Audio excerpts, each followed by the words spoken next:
ಚಾಮರಾಜನಗರದ cabinet meeting ಅಲ್ಲಿ ನಿಗದಿಯಾಗಿದೆಯಲ್ಲ, ಚಾಮರಾಜನಗರದಲ್ಲಿ ಈ ಬಾರಿ ಕ್ಯಾಬಿನೆಟ್ ಮೀಟಿಂಗನ್ನು ಮಾಡಬೇಕು ಅಂತೇಳಿ ಇದು ಐತಿಹಾಸಿಕ ನಿರ್ಧಾರಕ್ಕೆ ಸಾಕ್ಷಿಯಾಗ್ಬಿಡುತ್ತಾ ಅಂತ. ಮಲೈ ಮಹದೇಶ್ವರನ ಕೃಪಾ ಭೂಮಿಯಲ್ಲಿ ಮಹತ್ವದ ನಿರ್ಧಾರವನ್ನು ಮುಖ್ಯಮಂತ್ರಿಗಳು ಕೈಗೊಳ್ತಾರಾ? ಗುರುವಾರ ನಡೆಯುತ್ತೆ ಅಲ್ಲಿ ಕ್ಯಾಬಿನೆಟ್ನ ಸಭೆ. ಮಲೈ ಮಹದೇಶ್ವರ ಬೆಟ್ಟ ಚಾಮರಾಜನಗರ ಜಿಲ್ಲೆ ಅಂದರೆ ನಂತರ ಶಾಪಗ್ರಸ್ತ ಜಿಲ್ಲೆ ಅಂತ ಅನೇಕರು ಆ ಒಂದು ಮೂಢನಂಬಿಕೆಯಲ್ಲಿ ಅನೇಕ ಮುಖ್ಯಮಂತ್ರಿಗಳು ಆಗಿ ಹೋಗ್ಬಿಡ್ತಾರೆ. ಅಲ್ಲಿಗೆ ಹೋದರೆ ಅಧಿಕಾರ ಹೋಗುತ್ತೆ ಹಾಗೆ ಹೀಗೆ ಅಂತ ಅಂದ್ಕೊಂಡೇ ಆ ಇಡೀ ಜಿಲ್ಲೆಯನ್ನೇ ನಿರ್ಲಕ್ಷ್ಯ ಮಾಡಲಾಗಿರುತ್ತೆ. ಅದಕ್ಕೆ ಅವಕಾಶವನ್ನು ಕೊಡಬಾರ್ದು ಅಂತ ಹೇಳಿ ಸಿದ್ದರಾಮಯ್ಯನವರು ಚಾಮರಾಜನಗರದ ಮಲೈ ಮಹದೇಶ್ವರ ಬೆಟ್ಟದಲ್ಲಿ ಕ್ಯಾಬಿನೆಟ್ ಸಭೆ ಮಾಡಿದ್ರೆ ಹೇಗೆ ಅಂತ ಪ್ಲಾನ್ ಮಾಡಿಕೊಂಡು ಗುರುವಾರ ಒಂದು ಕ್ಯಾಬಿನೆಟ್ ಸಭೆಯನ್ನು ಅಲ್ಲಿ ನಿಗದಿ ಮಾಡಿದ್ದಾರೆ.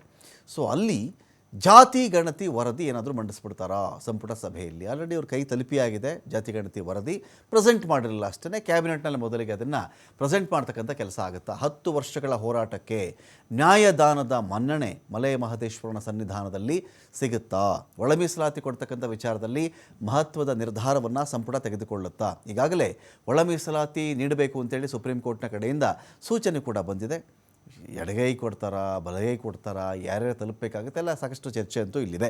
ಕೋರ್ಟ್ ಆದೇಶವನ್ನು ಕಾಂಗ್ರೆಸ್ ಸರ್ಕಾರ ಈಗ ಪಾಲನೆ ಮಾಡುತ್ತಾ? ಈಗಾಗಲೇ ಜಾತಿ ಗಣತಿ ವರದಿ ಮಂಡನೆಗೆ ಲಿಂಗಾಯತ ಒಕ್ಕಲಿಗ ಸಮುದಾಯದವರು ಪ್ರಬಲವಾಗಿ ವಿರೋಧವನ್ನು ವ್ಯಕ್ತಪಡಿಸಿದ್ದಾರೆ. ವೈಜ್ಞಾನಿಕವಾಗಿ ಮನೆಗೆ ತೆರಳಿ ಸರ್ವೆ ಮಾಡಿಲ್ಲ ಅಂತ ಆರೋಪ ಇದೆ. ನಮ್ಮ ಮನೆಗೆ ಬಂದಿಲ್ಲ, ಎಲ್ಲ ಮನೆಗಳಲ್ಲೂ ಡೀಟೇಲ್ಸ್ ಸರಿಯಾಗಿ ತೊಗೊಂಡಿಲ್ಲ, ಒಂಥರ ಅಪೂರ್ಣ ವರದಿ, ಇದು ಅರ್ಧಂಬರ್ಧ ವರದಿ. ಇದನ್ನಿಟ್ಕೊಂಡು ಅಷ್ಟು ಜನಸಂಖ್ಯೆ ಇದ್ದಾರೆ, ಇಷ್ಟು ಜನಸಂಖ್ಯೆ ಇದ್ದಾರೆ, ಅವ್ರು ಕಡಿಮೆ ಇವರು ಜಾಸ್ತಿ ಅಂತ ಇವ್ರು ಹೇಗೆ ಹೇಳ್ತಾರೆ?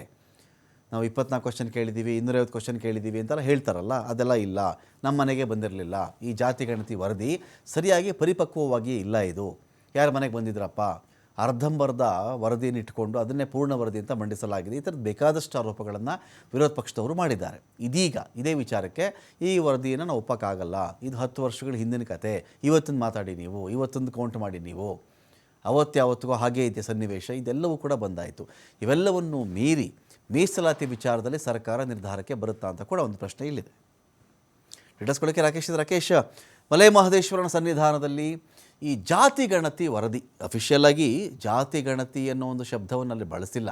ಎಲ್ಲ ಸಮುದಾಯಗಳ ಸಾಮಾಜಿಕವಾಗಿ ಶೈಕ್ಷಣಿಕವಾಗಿ ಅದರ ಅಭಿವೃದ್ಧಿ, ಪ್ರಗತಿ, ಸಂಖ್ಯೆ ಇದನ್ನೆಲ್ಲ ಇಟ್ಕೊಂಡು ಒಂದು ವರದಿ ಮಾಡಿದ್ದೀವಿ ಅಂತ ಸರ್ಕಾರ ಹೇಳ್ಕೊಂಡಿರೋದು. ಅದರ ಚಾನ್ಸಸ್ ಇದೆಯಾ ಅಂತ ರಾಕೇಶ್?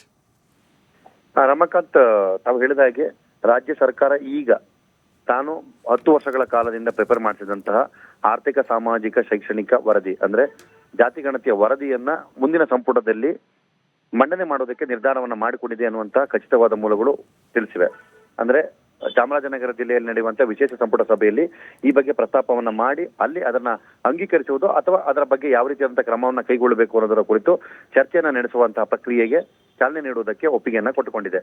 ಸೊ ಈ ಹಿನ್ನೆಲೆಯಲ್ಲಿ ಚಾಮರಾಜನಗರ ಜಿಲ್ಲೆಯಲ್ಲಿ ನಡೆಯಬಹುದಾದ ಈ ಸಂಪುಟ ಸಭೆ ಬಹಳ ಮಹತ್ವವನ್ನ ಪಡೆದುಕೊಂಡಿದೆ. ಬಹುಜನರ ಒಳ ಮೀಸಲಾತಿಯ ಪ್ರಕ್ರಿಯೆಯ ವಿಚಾರಕ್ಕೆ ಸಂಬಂಧಪಟ್ಟ ಹಾಗೆ ಇದುವರೆಗೂ ಕೂಡ ಸ್ಪಷ್ಟ ನಿಲುವಿಗೆ ರಾಜ್ಯ ಸರ್ಕಾರ ಬಂದಿರಲಿಲ್ಲ. ಆದ್ರೆ ಮುಖ್ಯಮಂತ್ರಿ ಸಿದ್ದರಾಮಯ್ಯನವರು ಒಳ ಮೀಸಲಾತಿಯನ್ನ ಕೊಡ್ತೇನೆ ಅನ್ನುವಂತಹ ಮಾತನ್ನ ಜಾತಿ ಗಣತಿಯ ವರದಿ ಕೈಗೆ ಸಿಕ್ಕಿದ ಸಂದರ್ಭದಲ್ಲಿ ಹೇಳ್ಕೊಂಡಿದ್ರು. ಅದನ್ನ ಅನುಷ್ಠಾನ ಮಾಡುವುದಕ್ಕೆ ಈಗ ಸರ್ಕಾರ ಮುಂದಾಗ್ತಾ ಇದೆ. ಸೊ ಅದನ್ನ ಅವರು ಮಾಡಬೇಕು ಅನ್ನುವಂತ ನಿಟ್ಟಿನಲ್ಲಿ ಮೊದಲನೇದಾಗಿ ಅವರು ಅದಕ್ಕೆ ಜಾತಿ ಗಣತಿಯ ವರದಿಯನ್ನು ಸ್ವೀಕಾರ ಮಾಡಬೇಕಾಗುತ್ತೆ. ಅವರು ಪ್ರತ್ಯಕ್ಷ ಪರೋಕ್ಷವಾಗಿ ಆರ್ಥಿಕ, ಸಾಮಾಜಿಕ, ಶೈಕ್ಷಣಿಕ ವರದಿಯನ್ನು ಕೇಳಿದ್ರು ಕೂಡ ಅವುಗಳ ಮಾನದಂಡವೆಲ್ಲವೂ ಕೂಡ ಅಂತಿಮವಾಗಿ ಜಾತಿಯನ್ನ ಪರಿಗಣಿಸೋದೇ ಆಗಿರುತ್ತೆ. ಸೊ ಆ ಹಿನ್ನೆಲೆಯಲ್ಲಿ ಜಾತಿ ಗಣತಿಯ ಲೆಕ್ಕಾಚಾರ ರಾಜ್ಯ ಸರ್ಕಾರದ ಕೈ ಸೇರಿದ ಬಳಿಕ ಅದರ ಒಟ್ಟಾರೆ ಫಲಿತಾಂಶ ಏನು ಅನ್ನೋದನ್ನ ಕಂಡುಕೊಂಡು ಆ ಬಳಿಕ ಜಾತಿಗಳ ಲೆಕ್ಕಾಚಾರವನ್ನ ಪರಾಮರ್ಶೆ ಮಾಡಿ ಅಲ್ಲಿ ಮೀಸಲಾತಿ ವಿಚಾರವನ್ನ ಯಾವ ರೀತಿ ನೀಡಬೇಕು ಅನ್ನುವಂತಹ ನಿರ್ಧಾರವನ್ನ ಅವರು ಮಾಡಬೇಕಾಗುತ್ತೆ. ಆದ್ರೆ ಇದು ಹೇಳಿದಷ್ಟು ಸುಲಭವಾಗಿ ನಡೆಯುವಂತ ವಿಚಾರ ಅಲ್ಲ. ಈಗ ಮಂಡನೆ ಆಗ್ತಿರುವಂತಹ ವರದಿಯ ಸಾಧಕ ಬಾಧಕಗಳನ್ನ ಪರಿಶೀಲನೆ ಮಾಡಿ ಒಟ್ಟಾರೆ ವರದಿಯ ಫಲಿತಾಂಶ ಮತ್ತು ಮೀಸಲಾತಿಗಿರುವಂತಹ ವ್ಯತ್ಯಾಸಗಳು ಏನು ಅನ್ನೋದನ್ನ ಪರಾಮರ್ಶೆ ಮಾಡಬೇಕಾಗುತ್ತೆ. ಹಾಗೆ ಒಂದು ವೇಳೆ ಇದನ್ನ ಜಾರಿ ಮಾಡುವುದಾದರೆ ಈಗ ಸಮಿತಿ ನೀಡಿರುವ ವರದಿಯನ್ನ ರಾಜ್ಯ ಸರ್ಕಾರವೇ ಸಂಪುಟದಲ್ಲಿ ಒಪ್ಪಿಕೊಂಡು ಜಾರಿ ಮಾಡುವಂತ ಸಾಧ್ಯತೆಗಳು ಇದೆ. ಆದ್ರೆ ಈಗಾಗಲೇ 2-3 ಸಮುದಾಯಗಳು ಪ್ರಬಲ ವಿರೋಧವನ್ನು ವ್ಯಕ್ತಪಡಿಸಿರೋದ್ರಿಂದಾಗಿ ಅವರಿಗೂ ಕೂಡ ಸ್ಪಷ್ಟನೆಯನ್ನು ಕೊಡುವಂತಹ ಅನಿವಾರ್ಯತೆ ರಾಜ್ಯ ಸರ್ಕಾರಕ್ಕೆ ಇರೋದ್ರಿಂದಾಗಿ ಅದನ್ನ ಸದನದಲ್ಲಿಟ್ಟು ಎಲ್ಲರ ಒಪ್ಪಿಗೆಯನ್ನು ಪಡೆದು ಮುಂದುವರಿಯುವಂತಹ ಸೂಚನೆಯನ್ನು ಕೂಡ ಮಾಡಬೇಕು ಅನ್ನುವಂತ ಯೋಚನೆಯನ್ನ ಸಂಪುಟದ ಸದಸ್ಯರುಗಳು ಮಾಡಿಕೊಂಡಿದ್ದಾರೆ.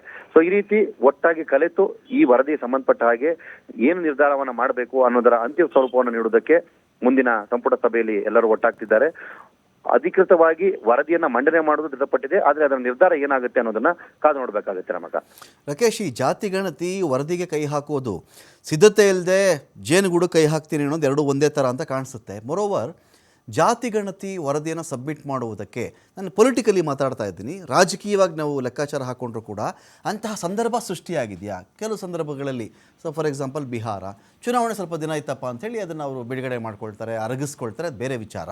ಈಗ ಚುನಾವಣೆಗಳು ಯಾವುದು ಹತ್ತಿರ ಇಲ್ಲ, ಇದರ ಮಧ್ಯದಲ್ಲಿ ಜಸ್ಟ್ ಕ್ಯಾಬಿನೆಟ್ನ ಮಟ್ಟಿಗೆ ಮಾತ್ರ ಇದನ್ನು ಪ್ರೆಸೆಂಟ್ ಮಾಡಿಬಿಡುವಂಥ ಉದ್ದೇಶ ಇದೆಯಾ, ಅಥವಾ ಸೀರಿಯಸ್ ಆಗಿ ರಾಜ್ಯದ ಎರಡು ಪ್ರಬಲ ಸಮುದಾಯಗಳಾದ ಒಕ್ಕಲಿಗ ಹಾಗೂ ಲಿಂಗಾಯತ ಈ ಸಮುದಾಯಗಳ ನಿಜಕ್ಕೂ ಅಂದರೆ ಸ್ವಪಕ್ಷೀಯರು ಸೇರಿಸಿ ಮಾತಾಡ್ತಾ ಇದ್ದೀನಿ ನಾನು, ಬರೀ ಬೇರೆ ಪಕ್ಷಗಳವರಿಂದ ಮಾತ್ರ ಇದಕ್ಕೆ ವಿರೋಧ ಇದೆ ಅಂತಲ್ಲ, ಅವ್ರವ್ರ ಪಕ್ಷದಲ್ಲಿಯೇ ಲಿಂಗಾಯತ ಸಮುದಾಯದ ನಾಯಕರು ಒಕ್ಕಲಿಗ ಸಮುದಾಯದ ನಾಯಕರು ಒಪ್ಪಿಲ್ಲ, ಯಾವತ್ತೋ ಮಾಡಿ ಸರ್ವೇರಿ ಇವತ್ತು ಯಾಕೆ ಪ್ರೆಸೆಂಟ್ ಮಾಡ್ತಾ ಇದ್ದೀರಿ, ಹೊಸದಾಗಿ ಬೇಕಾದ್ರೆ ಮಾಡಿಸ್ರಿ ಅಂತೆಲ್ಲ ಮಾತುಗಳು ಬಂತಲ್ಲ.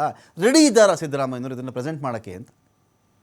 ರಮಾಕಾಂತ್, ತಾವು ಹೇಳಿದಂತೆ ಆ ಎಲ್ಲ ಆಯಾಮಗಳ ಬಗ್ಗೆಯೂ ಕೂಡ ಸಂಪುಟದಲ್ಲಿ ಒಂದು ಹಂತದ ಚರ್ಚೆ ನಡೆದಿದೆ ಅನ್ನುವುದು ಮಾಹಿತಿ. ಅಂದ್ರೆ ಕಳೆದ ಸಂಪುಟದಲ್ಲಿ ಇವೆಲ್ಲವನ್ನ ಚರ್ಚೆ ಮಾಡಿಕೊಂಡಿದ್ದಾರೆ. ಆದಾಗ್ಯೂ ಕೂಡ ರಾಜ್ಯ ಸರ್ಕಾರಕ್ಕೆ ಸದ್ಯಕ್ಕೆ ಅಂದ್ರೆ ಈಗ ಇಲ್ಲಿವರೆಗಿರುವಂತಹ ರಾಜ್ಯ ಸರ್ಕಾರದ ವಿರುದ್ಧ ಪ್ರತಿಪಕ್ಷಗಳು ಮಾಡ್ತಿರೋ ಆರೋಪ, ಹಾಗೆ ಸರ್ಕಾರದ ಇಮೇಜ್ ಅನ್ನ ಮತ್ತಷ್ಟು ಬೂಸ್ಟಪ್ ಮಾಡುವುದರ ಜೊತೆಗೆ ಮುಂದಿನ ಚುನಾವಣೆಗೆ ಅಧಿಕೃತವಾಗಿ ಸಿದ್ಧತೆಯನ್ನು ಮಾಡುವುದಕ್ಕೆ ಇದೊಂದು ಮೇಜರ್ ಮೈಲಿಗಲ್ಲಾಗತ್ತೆ ಅನ್ನುವಂತಹ ಚಿಂತನೆಯಲ್ಲಿ ಈ ಪ್ರಯೋಗಕ್ಕೆ ಮುಂದಾಗ್ತಾ ಇದೆ ಅನ್ನುವಂಥದ್ದು ಸಂಪುಟದ ಕೆಲವು ಸಚಿವರುಗಳು ಕೊಡ್ತಿರುವಂತಹ ಮಾಹಿತಿ.